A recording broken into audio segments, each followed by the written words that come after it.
Praise the lord, హల్లెలూయా. ఏదైన వాక్యము యోందెబెరి 3వ తారీఖు 10వ నెల 2025వ సంవత్సరం. మన దేవుడు ఇస్తున్న చక్కటి మాట ఆదికాండము 12వ అధ్యాయం ప్రారంభపు వచనం. యెహోవా నీవు లేచి నీ దేశం నుండి నీ బంధువుల యొద్ద నుండి నీ తండ్రి ఇంటి నుండి బయలుదేరి నేను నీకు చూపించు దేశమునకు వెళ్ళుము. ఇది కూడా ఒక పని, వెళ్ళాలి. ఇది ఒక పని. ఈ 7 రకాల పనులు మనిషి ఖచ్చితంగా చేయాలి. మొట్టమొదట ఉన్న ప్రదేశం నుంచి లేవాలి, తర్వాత దేశాన్ని విడిచిపెట్టాలి, తర్వాత బంధువులను విడిచిపెట్టాలి, తండ్రి ఇంటి వారిని విడిచిపెట్టాలి, బయలుదేరాలి. దేవుడు చూపించే దర్శనం కలిగి ఉండాలి. అక్కడ ఆగిపోకూడదు. చాలా మంది లెగుస్తారు, ఇవన్నీ చేస్తారు, అందరితో బంధుత్వాలు అన్నీ విడిచిపెట్టేస్తారు, బయలుదేరతారు. ఆ బయలుదేరాక దేవుడు చూపించే దేశము ప్రణాళిక ఉంటుంది, ఇంకా అక్కడితో ఆగిపోతారు. అక్కడితో అయిపోతే మొదట వేసిన అడుగుకి ఇప్పుడు వేసిన అడుగుకి మరేటి సంబంధం? ఏమీ లేదు. 2-3 అడుగులు వేసేవేమో, 6-7 అడుగులు వేసేవేమో, ఆగిపోయావు. నువ్వు వెళ్ళాలి.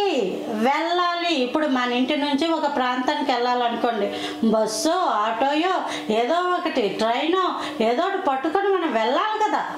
కాబట్టి 1 అడుగు, 2 అడుగులు, 3, 4, 5, 6, 7 వేసాక ఆగిపోయి మళ్ళీ వెనక్కి తిరిగి చూస్తే నువ్వు విడిచిపెట్టేసినవి ఖచ్చితంగా నేను పిలుస్తూ ఉంటాయి. రా, వచ్చే అని పిలుస్తూ ఉంటాయి. ఎట్టి పరిస్థితుల్లో వెనక్కి తిరిగి చూడకూడదు. లోతు భార్య వెనక్కి తిరిగి చూడటం వల్ల ఉప్పు స్తంభం అయిపోయిందని మన అందరికీ తెలిసిన విషయమే. ఆవిడ కాబట్టి అయ్యిందండి మేము ఉప్పు స్తంభాలు అవ్వము అని మీరు అనుకుంటున్నారేమో. ఆగిపోయిందన్న విషయం, ఆ మర్మం మీకు అర్థం అవ్వాలి. లోతు భార్య 1 అడుగు కూడా ముందుకు వెయ్యలేదు. నీ ఆత్మీయ జీవితంలో వెనక్కి తిరిగి చూస్తే నువ్వు ఆగిపోతావు. మగ్దలేనే మరియ ప్రభువారు పునరుద్ధానుడైన తర్వాత తెల్లవారుజామున విశ్రాంతి దినము గడిచిపోగానే అవన్నీ తాను సిద్ధపరిచిన సుగంధ ద్రవ్యాలు పట్టుకొని యాకోబు తల్లి అయిన యోసేపు ఇలాగ వీళ్ళందరూ కూడా బయలుదేరి వెళ్తూ ఉంటుంటారు. స్త్రీలు వెళ్తున్నప్పుడు వాళ్ళు వెనక్కి తిరిగి చూస్తే ఆగిపోదురు, కానీ ఆగలేదు, ముందుకే బయలుదేరి వెళ్ళిపోయారు. కాబట్టి పునరుద్ధానుడైన యేసయ్యని మగ్దలేని మరియా కలుసుకుంది. మరియా అని దేవుడు తన నోరార పిలిచినప్పుడు రబ్బుని అని మగ్దలేని మరియా పిలవగలిగింది. ఈరోజు నీ ఆత్మీయ జీవితం ప్రారంభం బాగానే ఉంది, కొంతకాలం బాగానే ఉంది, మరి ఎందుకు ఆగిపోయావు? ఎందుకు మళ్ళీ వెనక్కి తట్టు చూసి? ఇశ్రాయేలు ప్రజలు కూడా అంతే. ఐగుప్తు దేశం నుంచి ఎర్ర సముద్రం దాటే వరకు భలే ఉన్నారు.